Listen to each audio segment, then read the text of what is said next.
Helios. 9 orbited a gas giant with storm bands the color of molten copper. The station itself was a sprawling diplomatic hub, rotating rings, docking spines, hydroponic cores, and observation decks designed to impress visiting delegations. I spent most of my time in the observation ring, a glass-arched corridor overlooking the planet below. It was peaceful there. Too peaceful for most beings. That was probably why she liked it. Her name, at least the closest human translation, was Sareveth. She was not beautiful by human standards in the conventional sense. She was arresting. Tall, willowy, her skin a muted silver blue that reflected light like frost. Her eyes were enormous and dark, with faint bioluminescent rings that pulsed softly when she spoke, or felt. The first time I saw her, she was standing alone at the far end of the ring, hands pressed to the glass, watching the storms below as if they were speaking directly to her. I didn't approach her out of curiosity. I approached her because I was assigned to. "Human," she said when I introduced myself. Her voice carried an echo, as though it resonated in more than one space at once. "You walk softly. That is unusual." "I grew up in places where noise meant trouble," I replied.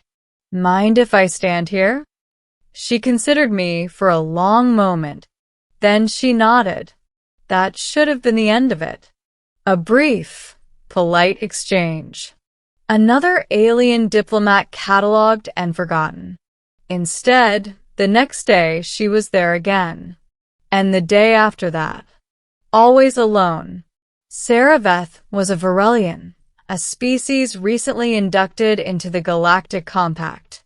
They were known for their advanced bioresonant technologies and their peculiar social needs. I skimmed the briefing files at first, nothing more. Varelians exhibit extreme neural plasticity and emotional resonance. Prolonged isolation may result in psychological destabilization. It sounded academic, abstract. It did not warn me that bonding was not metaphorical to them. Over weeks, our conversations grew longer.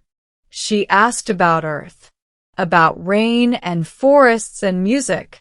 I told her about oceans she'd never seen and cities that never slept. She listened with an intensity that made me feel like every word mattered more than it should. Sometimes she would tilt her head, bioluminescent rings glowing brighter.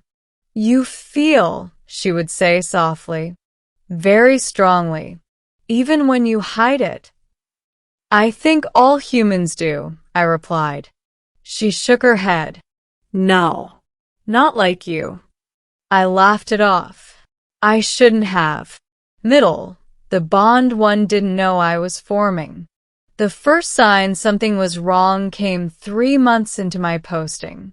I took a week-long rotation off station to assist with a translation summit aboard a neighboring habitat. Routine work. I didn't think to inform Sareveth. When I returned, the observation ring was empty. For 3 days, I didn't see her anywhere on Helios 9. On the 4th day, a Varelian envoy requested my presence in the medical wing. I found her there, lying in a dimly lit chamber, her skin dulled to a pale gray. The bioluminescence in her eyes flickered weakly. "Sareveth," I whispered. Her gaze snapped to me instantly. She sat upright with alarming speed, breath hitching as if she'd been drowning. "You left," she said. I was assigned off station," I replied, confused. "I didn't know." She was at my side in seconds, long fingers gripping my sleeve with desperate strength. "It hurt," she said, voice trembling. The silence. The absence. I tried to endure it. My heart pounded. Why didn't anyone tell me? The Varelian medic behind me spoke gravely. You are unaware of the bond? Bond, I echoed. Saraveth lowered her head, forehead resting lightly against my chest. Her voice dropped to a whisper only I could hear. You became my anchor. That was the word that changed everything. Varelians, I learned, were neuroempathic symbiotes. Their minds sought resonance, emotional, cognitive, even subconscious alignment. Most bonded with others of their kind in tightly knit clusters. Saraveth had been sent alone. A political gamble. A test of independence. And she had failed. Or rather, she had adapted. To me. You should have told me, I said later, anger and guilt twisting together. You could have died. She looked at me with those vast, luminous eyes. I did not know at first. The bond crept in quietly, like starlight. The medical staff insisted she would recover, as long as the bond remained stable. As long as you remain within proximity, the medic clarified. Separation longer than several days may prove fatal. I laughed because it was absurd. Then I realized no one else was laughing. From that day on, everything changed. My schedule was adjusted. My quarters relocated closer to hers. Station Command framed it as a diplomatic necessity. But between us, it became something else. She grew brighter when I entered a room. Her skin shimmered, her posture relaxed. When I was tired, she noticed before I spoke. When I was angry, she would sit beside me in silence, grounding me in ways I didn't understand. And when I slept, I dreamed of storms and silver light. You are afraid, she said one night as we watched the gas giant churn below. Of what? Of leaving, she replied. And of staying. I swallowed. I didn't agree to this. No, she said gently, but neither did I. I told myself it wasn't love. It was dependency, biology, circumstance. Then I received my transfer orders. The choice I didn't make in time. The message came sealed with priority clearance. Earth-based research division. Permanent reassignment. A promotion. A life closer to home. Real skies. Real oceans. I stared at the screen for a long time. When I told Saraveth, the light in her eyes dimmed instantly. You are leaving, she said. Yes, I replied, voice cracking. But I'll talk to command. We'll figure something out. She stepped closer, trembling. They will not release you. They don't get to decide my life, I snapped. She reached up, touching my cheek with reverent care. They already have, she whispered. Over the next weeks, negotiations stalled. Varelian leadership refused to allow her to follow me. Her condition made deep space transit dangerous. Human Command refused to rescind the transfer, citing career advancement and treaty obligations.